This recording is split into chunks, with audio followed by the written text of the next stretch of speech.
Hello दोस्तों, मैं रूमा सिंह आज आपके सामने फिर से एक न्यू वीडियो लेकर आई हूँ। स्वागत है आप लोगों का आपके अपने YouTube चैनल पे सीरियस स्टडी में। ये जानने वाले हैं कि शब्दों के कौन कौन से भेद होते हैं और रचना के आधार पर हमारे कौन कौन से शब्द भेद होते हैं। सबसे पहले दोस्तों तो हम ये जानेंगे कि शब्द क्या होते हैं। तो शब्द वो होते हैं जो दो वर्ण से मिलकर बने होते हैं, उन्हें शब्द कहते हैं। तो अब हम ये जानेंगे, आज हम ये पढ़ने वाले हैं और पढ़ाने वाले हैं, आप लोगों को बताने वाली हूँ इस वीडियो में कि रचना के आधार पर कौन कौन से शब्द भेद होते हैं। तो रचना के आधार पर 3 शब्द भेद होते हैं। कितने होते हैं? 3 शब्द भेद होते हैं। कौन कौन से हैं आइए देखते हैं। पहला है योग रूढ़ शब्द, दूसरा हमारा है यौगिक शब्द और तीसरा है यौगिक रूढ़ शब्द। चलिए अब समझते हैं कि रूढ़ शब्द क्या होते हैं। तो पहला है हमारा रूढ़ शब्द, वे शब्द जो परंपरा से किसी व्यक्ति, वस्तु या स्थान के लिए प्रयोग होते चले आ रहे हैं, वे शब्द रूढ़ शब्द कहलाते हैं। दूसरा पॉइंट है वे शब्द जिनमें कोई सार्थक खंड नहीं होता है, वो रूढ़ शब्द कहलाते हैं। ये 2 शब्दों से मिलकर बने होते हैं और रूढ़ शब्द कहलाते हैं। कहने का अर्थ ये है कि रूढ़ शब्द हमारे ज़्यादातर क्या, ये बिल्कुल ही जो भी बनते हैं वो 2 शब्दों से ही बनते हैं, ठीक है, और उनका कोई सार्थक अर्थ नहीं निकलता है। जहाँ हमारा कोई शब्द है और उसका जैसे हम तोड़ते हैं और उसका सार्थक अर्थ नहीं निकलता है तो हमें तुरंत समझ जाना है कि ये हमारा रूढ़ शब्द है। जैसे घर है, घा और रा अलग अलग जब हम कर देंगे तो उन दोनों का, घा का और रा का अलग अलग कोई सार्थक अर्थ नहीं निकलता है। तो इससे क्या होगा, हम तुरंत जान जाएंगे कि ये हमारा रूढ़ शब्द है। रूढ़ शब्द के कुछ हम उदाहरण लेते हैं और एग्जाम्पल लेते हैं कौन कौन से रूढ़ शब्द हैं, और उसको हम देखते हैं कि कैसे ये रूढ़ शब्द है, इसको पहचानते हैं। तो देखते हैं जैसे फल, घर, सूर्य, दर्पण, मोल, गधा, पर, कल आदि। यानी बहुत सारे ऐसे शब्द हैं जो 2 अक्षर से बन रहे हैं, 2 वर्णों से बन रहे हैं हमारे, ठीक है, और वो क्या कहलाएंगे? रूढ़ शब्द कहलाएंगे। अब एग्जाम्पल लेते हैं, जैसे फल है, फल क्या है हमारा? ये रूढ़ शब्द है, ठीक है, रूढ़ शब्द है, ठीक है। अब हम कैसे पहचानेंगे इसको कि ये रूढ़ शब्द है? तो हम इसको तोड़ेंगे, ठीक है। ये 2 वर्णों से बना है, पहला हो गया और ये दूसरा हो गया, ठीक है। जब जुड़ गया हमारा तो ये क्या हो गया? फल हो गया। अब हम इसको तोड़ देंगे, पहला फा और दूसरा ला, ठीक है। अब जब पहले वाले का फा का हम कुछ, पहला वर्ण क्या हो गया? फा हो गया। फा का कोई अर्थ निकलता है? कुछ नहीं निकलता। ला का हम निकालते हैं, दूसरा जो हमारा वर्ण है उसका कोई अर्थ निकलता है सार्थक? नहीं, कुछ नहीं निकलता। तो दोनों हमारे क्या हो गए?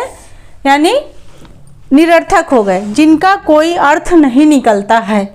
जिन शब्दों का कोई अर्थ नहीं निकलता है वो रूढ़ शब्द कहलाते हैं, ठीक है। तो फल का हमने तोड़ा, फा और ला दोनों को अलग अलग कर दिया। ना तो फा से कोई हमारा अर्थ निकल रहा है सार्थक और ना तो ला से निकल रहा है, ठीक है। तो ये हमारा क्या हो गया?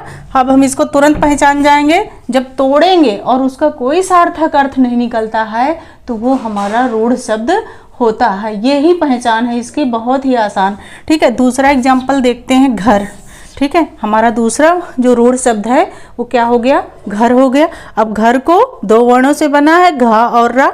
अब इसको हम तोड़ेंगे, पहला घा हो गया, दूसरा हमारा रा हो गया, ठीक है। अब घा का कोई सार्थक अर्थ निकलता है? नहीं निकलता। रा का कुछ निकलता है? कुछ नहीं निकलता।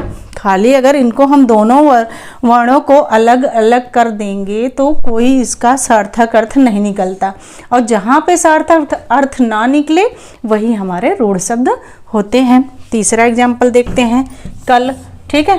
कल भी हमारा हो गया। तो कल में क्या हो गया? का और ला दोनों को हम देख लें। ला से कोई हमारा सार्थक अर्थ निकल रहा? नहीं निकल रहा। का से नहीं निकल रहा। तो ये क्या हो गया? हमारा रूढ़ शब्द हो गया, ठीक है। सबको समझ में आ गया होगा कि रूढ़ शब्द के क्या पहचान है और इसको हम कैसे पहचान सकते हैं। तो रूढ़ शब्द वो होते हैं जो 2 वर्णों से मिलकर बने होते हैं और ये वो मूल शब्द होते हैं, ठीक है। रूढ़ शब्द मूल शब्द होते हैं, मूल शब्द कहलाते हैं और इनकी पहचान यही है कि इनका जो भी हम खंड करेंगे, तोड़ेंगे, तो उसका कोई सार्थक अर्थ नहीं निकलता। जब हमारे शब्दों का कोई सार्थक अर्थ नहीं निकलता है तो वो हमारा रूढ़ शब्द कहलाता है। दूसरा हमारा यौगिक शब्द होता है, यौगिक रूढ़ शब्द होता है रचना के आधार पर। तो ये भी बहुत ही इंपॉर्टेंट होता है, क्योंकि इनमें से, इन तीनों में से कोई ना कोई क्वेश्चन ऐसा आता है प्रतियोगी परीक्षाओं में जो हमें कहीं ना कहीं कंफ्यूजन करता है। तो उस कंफ्यूजन को दूर करना है आज हम लोगों को, और इसको अच्छे से समझना है। चलिए देखते हैं, दूसरा हमारा है यौगिक रूढ़ शब्द। यौगिक रूढ़ शब्द में क्या है, पहले उसको देखते हैं कि जब दो रूढ़ शब्द, यानी रूढ़ शब्द हमारे दो, ठीक है, कोई तीसरा अर्थ देते हैं, उन्हें यौगिक रूढ़ शब्द कहते हैं। ये वे शब्द हैं जिनके खंड का मतलब यानी सार्थक मतलब निकलता है या होता है, अर्थात जिनको खंडों में तोड़ा जा सकता है। किसमें? खंडों में तोड़ा जा सकता है। जैसे विद्यालय, देवालय, सुपुत्र, राष्ट्रपति आदि। यानी बहुत सारे ऐसे शब्द हैं, ठीक है। आगमन, देवर्षि, पुस्तकालय, ठीक है, देवालय, तो महर्षि। यानी कहने का मतलब है कि यौगिक रूढ़ शब्द वो शब्द होते हैं जिनका हम विग्रह कर लेते हैं, संधि विक्षेप कर लेते हैं। अगर संधि विक्षेप कर लिए, ठीक है, और उसका सार्थक अर्थ निकल रहा है तो वो हमारा यौगिक रूढ़ शब्द होता है। आइए उदाहरण देखते हैं कि जैसे हमने लिया उदाहरण में देवालय, ठीक है, कौन सा शब्द लिया? देवालय, ये वाला, ठीक है। तो अब इसको हम तोड़ेंगे। कैसे तोड़ेंगे? पहले हम देव लिखेंगे और फिर आलय लिखेंगे, ठीक है। इसको हम तोड़ेंगे, दो खंडों में हमने इसको विभाजित किया, ठीक है। और इसका तीसरा खंड निकल कर क्या आता है, यानी पहला खंड हमारा ये हो गया और दूसरा खंड ये हो गया। तो ये क्या कह रहा है यहाँ पे कि जब दो रूढ़ शब्द, अब देव और आलय हमारे क्या हो गए, ये रूढ़ शब्द हैं, ठीक है। और ये क्या करते हैं, तीसरा अर्थ देते हैं। तो तीसरा अर्थ हमारा क्या हो गया, ये दोनों मिल गए तो ये हमारा तीसरा अर्थ हो गया देवालय, ठीक है।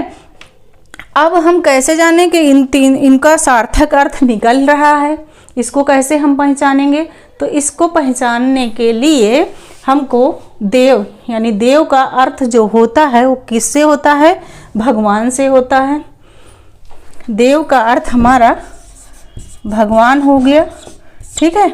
और जो आलय है, जो दूसरा शब्द है हमारा आलय, आलय का अर्थ क्या होता है? घर होता है, ठीक है। यानी जो दो रूढ़ शब्द हैं उनका सार्थक अर्थ निकले और किसी तीसरे का जो अर्थ दे, अलग अर्थ दे, वो हमारा क्या होता है? यौगिक रूढ़ शब्द होता है। अब जब हमने पहले का अर्थ निकाल लिया भगवान और दूसरे का खंड का अर्थ निकाल लिया घर, ठीक है, तो तीसरा हमारा जो बन रहा है वो क्या हो रहा है? तीनों को हम जोड़ देंगे तो इसमें क्या हो जाता है? देवालय, ठीक है। ये हमारा क्या हो गया? ये यौगिक रूढ़ शब्द हो जाएगा, हमारा शब्द हो गया, ठीक है। सभी को समझ में आ गया होगा कि यौगिक रूढ़ शब्द क्या होते हैं और इनको पहचानने का तरीका क्या है। कहने का मतलब यह है कि यौगिक रूढ़ शब्द वो शब्द होते हैं जो दो रूढ़ शब्द से बनते हैं, ठीक है। रूढ़ शब्द में अंतर और यौगिक रूढ़ शब्द में अंतर को पहचानना है हमको। जब हम दोनों को पहचान लेंगे तभी हम इसके दोनों का अंतर को पहचानेंगे, तभी हम समझ पाएंगे कि यौगिक रूढ़ शब्द क्या होते हैं और रूढ़ शब्द क्या होते हैं। तो यौगिक रूढ़ शब्द का संधि विच्छेद होगा, उसका सार्थक अर्थ निकलेगा, ठीक है। उसका निरर्थक अर्थ कभी नहीं निकलता, सार्थक अर्थ निकलेगा तभी हमारा यौगिक रूढ़ शब्द होगा। कुछ और अनुदाहरण लेते हैं, आइए देखते हैं। पहला है सुपुत्र। इसको हमने दो खंडों में विभक्त किया, तो पहला हो गया सु और दूसरा हो गया पुत्र, ठीक है। तो पहला खंड हमारा हो गया और ये हो गया हमारा दूसरा खंड हो गया। तो अब इन खंडों को हम अर्थ निकालते हैं। तो सु का अर्थ हो गया सुंदर, ठीक है, और पुत्र का अर्थ हो गया, ये तो पुत्र का बेटा ही हो गया, ठीक है, ठीक है। तो ये क्या हो गया? सुपुत्र। सुपुत्र का मतलब सुंदर पुत्र, यानी सुंदर बेटा हमारा, ठीक है। तो इसी तरह अन्य उदाहरण है राष्ट्रपति।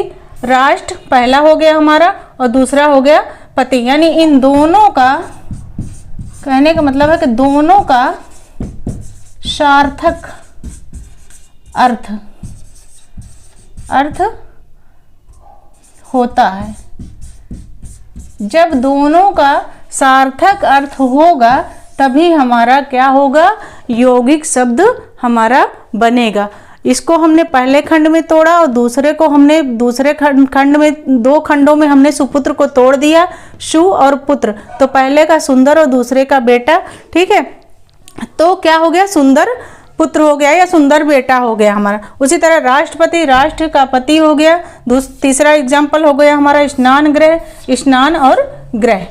रचना के आधार पर तीसरा भेद कौन सा है, तो ये तीसरा भेद है हमारा योग रूढ़ शब्द। ठीक है, चलिए देखते हैं कि योग रूढ़ शब्द क्या है। तो योग रूढ़ शब्द वे शब्द हैं जिनका अर्थ उनकी व्याख्या करने पर निकलता है और संपूर्ण अर्थ किसी अन्य का अर्थ प्रकट करे, योग रूढ़ शब्द कहलाते हैं।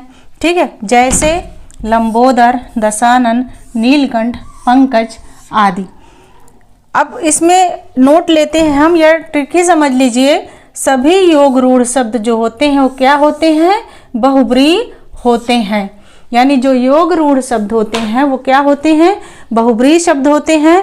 और बहुब्रीहि जो शब्द होते हैं वो क्या करते हैं कि वो किसी अन्य की व्याख्या करते हैं। योग रूढ़ के उदाहरण लेते हैं। पहला उदाहरण है दशानन, 10 हैं आनन, 10 हैं आनन, 10 मुख वाला अर्थात रावण। ठीक है, कौन हो गया, 10 मुख वाला कौन हो गया, जिसके 10 मुख हैं वो रावण हो जाएगा। अगला एग्जाम्पल लेते हैं लंबोदर। ठीक है, लंबा है उदर, यानी लंबा है उदर यानी लंबे शरीर वाला कौन है, तो लंबे उदर वाला अर्थात भगवान गणेश। ठीक है, तीसरा एग्जाम्पल लेते हैं नीलकंठ। नीला है कंठ, हम इसकी व्याख्या करते हैं। और जो तीसरा हमारा जो इसका अर्थ निकलता है तो क्या हो जाता है, नीला कंठ वाला। ठीक है, कौन हो जाएगा, शंकर जी। शंकर जी का कंठ नीला होता है। ठीक है, अब अगर इतने से भी नहीं समझ में आ रहा तो इसकी और अच्छे से व्याख्या करते हैं कि दशानन हमारा क्या हो गया। दशानन हमारा क्या है, ये हमारा योग रूढ़ शब्द है। ठीक है, ये क्या हो गया, योग रूढ़ शब्द हो गया। अब हम योग रूढ़ शब्द की जब व्याख्या करेंगे तब हम उसको समझेंगे कि ये क्या है। तो अब व्याख्या हमने की दशानन की, तो 10 प्लस आनन यानी 10 मुख वाला। ठीक है, इसकी व्याख्या कर दी हमने। ठीक है, कि 10 मुख वाला। तो जब 10 मुख, 10 धन आनन है हमारा, तो इसकी जब हमने इसको तोड़ा, इसकी व्याख्या की, तो हमारा जो तीसरा अर्थ निकलता है, तीसरा अर्थ हमारा, ठीक है, तीसरा अर्थ है हमारा क्या हो जाएगा, 10 मुख वाला अर्थात रावण। ठीक है, यानी रावण जो है उसके कितने मुख थे, 10 थे। ठीक है, तो दशानन इसकी हमने व्याख्या की, 10 इसका जो है व्याख्या की। व्याख्या से जब कहने का अर्थ ये है कि रूढ़ यौगिक शब्द वो होते हैं, यौगिक रूढ़ शब्द वो होते हैं जो अपने अर्थ की, यानी उसके अर्थ की जब हम व्याख्या करते हैं और व्याख्या करने के बाद वो किसी तीसरे अर्थ को प्रकट करता है तो वो योग रूढ़ शब्द कहलाते हैं। शब्द हो गया हमारा दशानन हो गया, तो दशानन में 10 धन आनन बराबर 10 मुख वाला सिर वाला कौन हो जाएगा, रावण हो जाएगा। उसी तरह दूसरा शब्द है, जैसे हमारा योग रूढ़ शब्द दूसरा हो जाता है लंबोदर। तो लंबोदर लंबा है उदर, लंबा किसका उधर, यानी लंबे शरीर वाला कौन है, गणेश जी हैं। यानी बहुब्रीहि समास में इसके जो हमने आपको बताया कि ये जो योग रूढ़ शब्द होते हैं ये हमेशा क्या होते हैं, बहुब्रीहि समास के जो शब्द होते हैं वो योग रूढ़ शब्द में ही आते हैं। दोस्तों, अगर ये मेरा वीडियो आप लोगों को पसंद आए तो वीडियो को लाइक करें, शेयर करें, और अगर चैनल पे आप लोग नए हैं तो चैनल को ज़रूर सब्सक्राइब कर लें ताकि आपको मेरे नेक्स्ट वीडियो की जानकारी मिलती रहे। मिलते हैं अगले वीडियो में। Bye bye, take care.